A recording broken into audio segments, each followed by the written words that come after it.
Llywelyn hesitates. He's desperate to keep the vengeful English king at bay.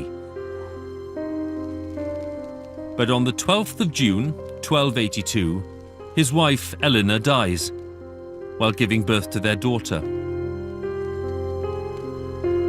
In mourning and with no male heir, he has nothing to lose. He joins his brother to attack the King of England. But Edward retaliates, attacking Llywelyn from all sides, including from the sea. Edward's forces are closing in on Gwynedd, and the king has one principal demand. He wants Llywelyn to surrender Wales.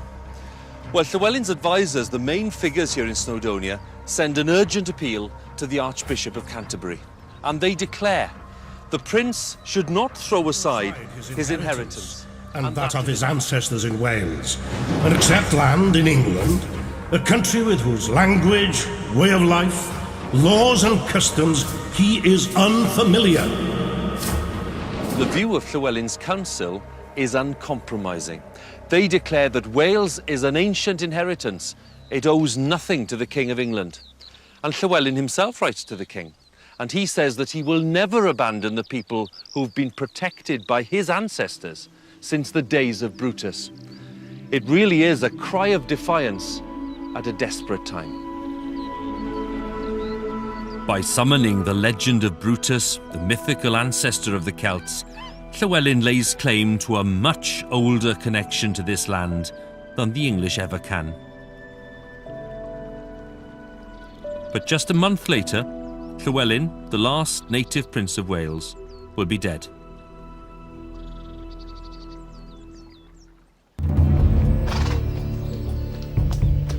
One story says that late in 1282, after battle, near Builth Wells, Llywelyn encounters an English knight.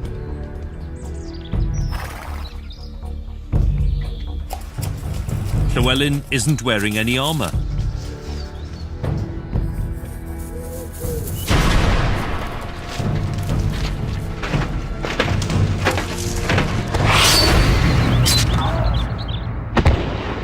The knight runs him through with his lance.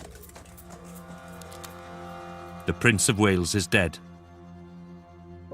Llywelyn's head is paraded around London, a gruesome display of English conquest.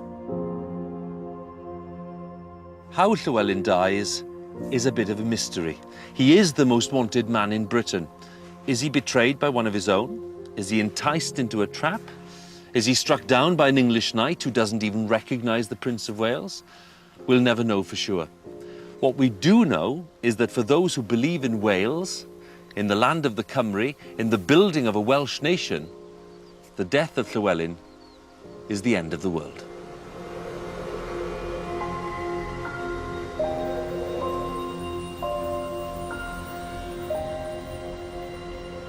Wales loses hope of independence.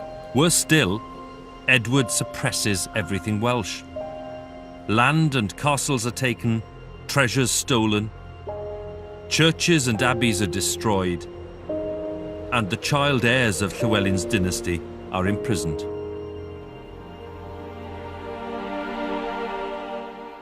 Edward takes a stranglehold on Wales's last refuge of power in the mountainous north by building imposing castles across Gwynedd.